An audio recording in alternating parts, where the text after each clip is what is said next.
Film की शुरुआत laureate नाम के लड़की के बैकग्राउंड वॉइस से होती है, जिसमें वो कहती कि मल्टीवर्स सिर्फ कहानी या फिर मूवीज में ही नहीं होता, बल्कि ये रियलिटी में भी एग्जिस्ट करते हैं, वो भी इनफाइनाइट नंबर्स में। और मैं भी अपने दोस्तों के साथ ऐसे ही मल्टीवर्स की खोज में हूँ, जो बिल्कुल हमारी दुनिया जैसी हो। जिसके बाद हम लॉरेट को देखते हैं, जो अपने बॉयफ्रेंड डैनी और दो दोस्त एमी और गैरी के साथ होती है, जहाँ एमी ना तो बोल सकती है और ना ही सुन सकती है। वो सभी लॉरेट के साथ मिलकर अपने बेस पर खुद ही बनाई हुई मशीन के जरिए मल्टीवर्स की खोज में लगे होते हैं, जहाँ लॉरेट अपने फिश टैंक को टेस्ट सब्जेक्ट बनाती है और उस पर टेस्ट करने के लिए वो अपनी मशीन की पावर बढ़ा देती है। और तभी उसे ऐसा लगता है कि मशीन से कोई फ्रीक्वेंसी सामने से गुजरी, जिसके बाद उसे फिश टैंक के जैसी सेम फ्रीक्वेंसी दूसरी दुनिया में भी मिलती है, जिसे देख वो और बाकी खुश हो जाते हैं। पर लॉरेट कहती है कि फिश टैंक में कम पानी है, इसलिए हमें ये पता नहीं चलेगा कि दूसरी दुनिया हमसे कितना परसेंट मैच करता है, इसलिए हमें ये जानने के लिए अपने मशीन को समुद्र के पानी में टेस्ट करना होगा।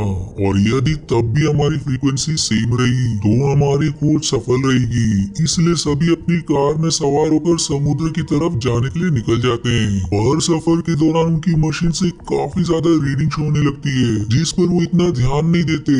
और तभी उनके सामने एक गाड़ी आ जाती है और बचाव में अपनी गाड़ी को घुमा लेते हैं, जिससे सामने वाली गाड़ी खाई के किनारे फंस जाती है। लॉरेट अब उन्हें देखने जाती है कि वो ठीक है या नहीं, पर जैसे ही वो उस गाड़ी को देखती है, उसके होश उड़ जाते हैं, मानो उसने भूत देख लिया हो। और तभी गाड़ी में से एक हाथ निकलकर लॉरेट को छूने की कोशिश करता है, और इतने में ही लॉरेट के साथ पूरी गाड़ी खाई में गिर जाती है, जिसे देख डैनी और बाकी एकदम दुखी हो जाते हैं। अब हमें 5 महीने बाद का सीन दिखाया जाता है, जहाँ सभी फिर से अपने मशीन पर टेस्ट कर रहे होते हैं, लेकिन लॉरेट के बगैर वो सफल नहीं हो पा रहे थे। वहीं डैनी भी अब तक लॉरेट को बुला नहीं पाया है, पर फिर भी वो अपने जीवन में आगे बढ़ने की कोशिश कर रहा है। और लॉरेट के जाने के बाद एमी का लगाव डैनी की तरफ बढ़ने लगता है। अब एमी घर आकर ये सारी बात अपनी माँ को भी बताती है कि वो डैनी को पसंद करने लगी है, जिस पर उसकी माँ उसे सुझाव देती है कि तुमने अपनी मन की बात डैनी को कह देनी चाहिए, जो सुनकर वो खुश हो जाती है। और फिर डैनी को अपने घर बुलाकर एमी अपने दिल की बात उसे बता देती है, जिस पर डैनी भी मान जाता है। अब अगले दिन जब गैरी अपने बेस पर आता है, तो वहाँ उसे फिश टैंक में एक जैसी 2 मछलियाँ दिखाई देती है, और तभी उसे लॉरेट का भी फोन आता है। अब ये सब देख वो एकदम ज्यादा ही हैरान हो जाता है कि ये कैसे संभव है। और तभी फोन पर लॉरेट उससे कहती है कि तुमने डैनी को कहीं देखा? मुझे वो कल से दिखाई नहीं दे रहा। अगर तुमसे मिले तो उससे कह देना कि क्लास खत्म होने के बाद मुझसे मिले। जो सुनकर गैरी थोड़ा शॉक हो जाता है। इधर क्लास के बाद डैनी और एमी एक दूसरे को हक कर रहे होते हैं कि तभी वहाँ लॉरेट आ जाती है, जो एमी को थप्पड़ मारकर कहती है कि तुम क्या कर रही हो।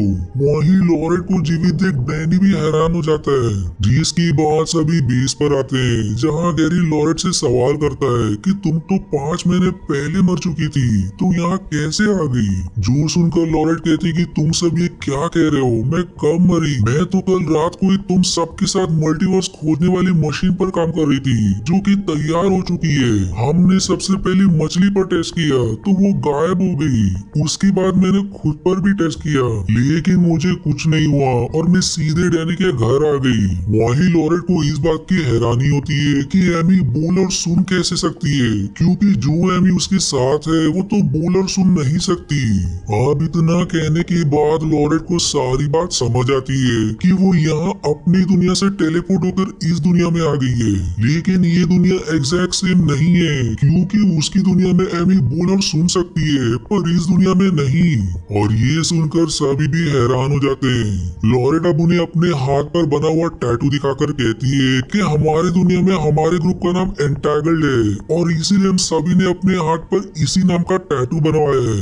लेकिन अब भी सभी शौक रहते हैं, क्योंकि उन्होंने तो अभी तक मशीन को ही नहीं बनाया है। फिर अगले दिन डैनी, एमी और गैनी तीनों को अचानक से काफी तकलीफ होने लगती है, जिससे वो परेशान हो जाते हैं। पर कुछ समय बाद बाद ही वो फिर से नॉर्मल हो जाते हैं। जिसके बाद गैरी बेस पर आता है जहाँ उसे फिश टैंक की एक मछली मृत मिलती है, जो देखकर वो हैरान हो जाता है। और तभी वहाँ बाकी भी आ जाते हैं जिन्हें भी समझ नहीं आता कि अचानक मछली कैसे मर गई।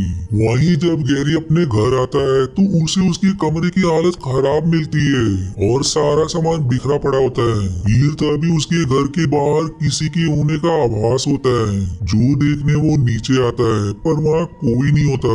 उसे अब कुछ समझ नहीं आता कि आखिर ये हो क्या रहा है। फिर अगली सीन में गैरी डैनी को एक जगह लेकर आता है और उसे किसी तरह की शराब ऑफर करता है, जिसे वो बिना सोचे समझे पी भी लेता है। और शराब पीते ही डैनी को चक्कर जैसा आने लगता है। जिसके बाद गैरी उसे अपना हाथ दिखाता है जिसमें सेम वही टैटू बना होता है जैसा कि लॉरेट के हाथ में था।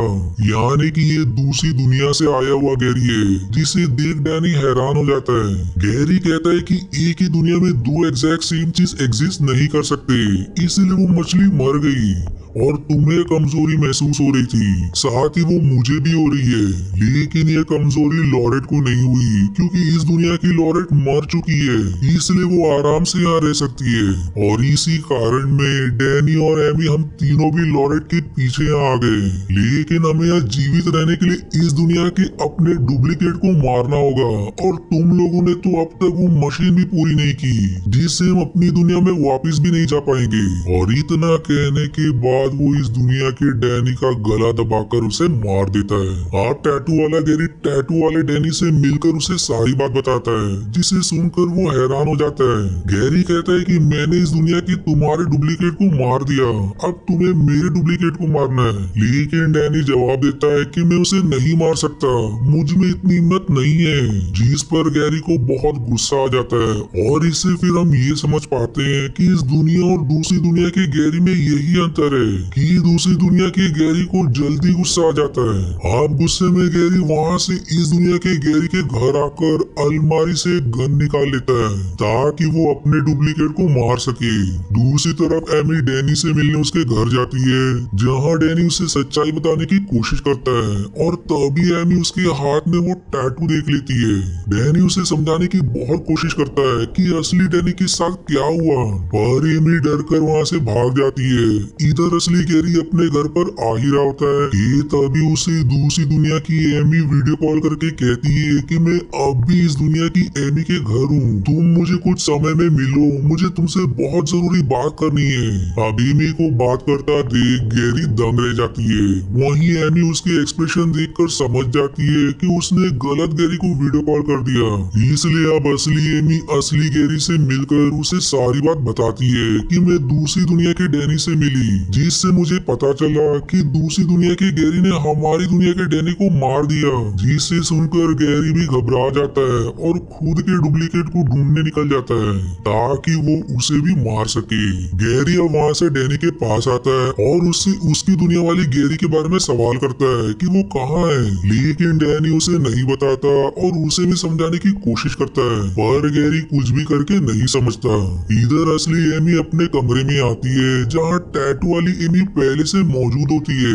वो उसे बताती कि मेरी दुनिया में मेरी माँ बोल और सुन नहीं सकती और वो मुझसे जरा भी प्यार नहीं करती, लेकिन मैंने तुम्हारी माँ को देखा, वो तुम्हारे बिना रह ही नहीं सकती, इसलिए मैंने ये तय किया है कि मैं खुद मर जाऊंगी ताकि तुम अपनी माँ के साथ अच्छे से जीवन गुजार सको। और इतना कहकर वो घर से बाहर चली जाती है। अब वहीं असली एमी भी उसका पीछा करती है, पर दूसरी दुनिया की एमी समुंदर के अंदर उतर जाती है। अब असली एमी उसे समझाने की बहुत कोशिश करती है, लेकिन वो एक नहीं सुनती और डूबकर अपनी जान दे देती है, जिसे देख असली एमी बहुत दुखी हो जाती है। दूसरी तरफ असली गैरी अपने घर आता है जहाँ टैटू वाला गैरी भी मौजूद होता है, जो असली वाले पर गन तान देता है, लेकिन असली वाला भी उससे लड़ जाता है। और तभी वहाँ बाकी भी आ जाते हैं जो टैटू वाले गैरी से गन ले लेते हैं और फिर लॉरेटा गन से उसकी सिर पर मारकर उसे धाराशायी कर देती है। जिसके बाद असली गैरी एक ट्रॉफी उठाकर टैटू वाले गैरी को मार डालता है। वहीं दूसरी दुनिया के लॉरेटा और डैनी इस दुनिया के गैरी और एमी के साथ टैटू वाले गैरी के शव को गाड़ी में डालकर ठिकाने लगाने जाते हैं और उसे ठिकाने लगाकर जैसे ही वो वापस आ ही रहे होते हैं कि तभी उनके सामने एक गाड़ी आ जाती है, जिससे बचने के चक्कर में इनकी गाड़ी गाड़ी खाई के किनारे फंस जाती है और तभी सामने वाली गाड़ी से लोरेटा निकलकर इस गाड़ी में देखने आती है, जहाँ वो खुद के साथ अपने दोस्तों को देख हैरान हो जाती है। जैसा कि मूवी की शुरुआत में लोरेटा हुई थी और देखते ही देखते उनकी गाड़ी खाई के नीचे गिर जाती है, जिसके साथ वो लोरेटा भी गिर जाती है जो इन्हें देखने आई थी। जो देख इस लोरेटा के दोस्त जो पीछे खड़े होते हैं वो सभी दुखी हो जाते हैं।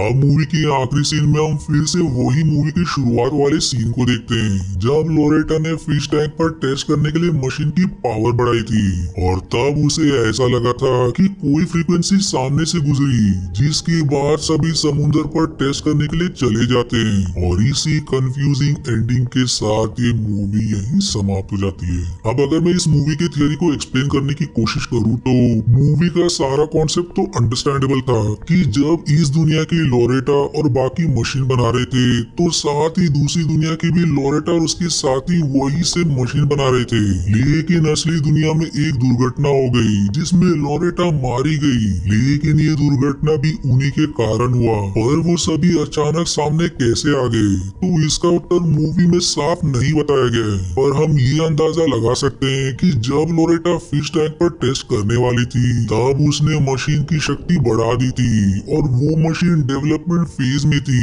जो शायद मैल फंक्शन कर गई और उस कारण से मशीन ने चारों को टाइम ट्रेवल करवा के 5 महीने बाद ले आया। इसलिए जब वो चारों समुद्र पार टेस्ट करने के लिए जा रहे थे तब उनकी कार 5 महीने बाद वाले लोरेटा और उसकी साथी की कार से टकरा गई, जिससे ये दुर्घटना हुई। अब सीन्स की एंडिंग में भी जिस ग्रुप की लोरेटा गाड़ी वाली लोरेटा के साथ खाई में गिरी उस ग्रुप के साथ अगले 5 महीने बाद वही सेम चीजें होंगी जो कि हमने पूरी मूवी में देखा और ये इनफाइनाइट लूप ऐसे ही चलता रहेगा। वहीं अगर आपको कुछ और थियरी लगती है तो मुझे कमेंट में जरूर बताएं एंड प्लीज अगर आपको मेरी मेहनत पसंद आती है तो एक लाइक तो जरूर करिएगा। तब तक के लिए मिलते हैं अगले एक्सप्लेनेशन में।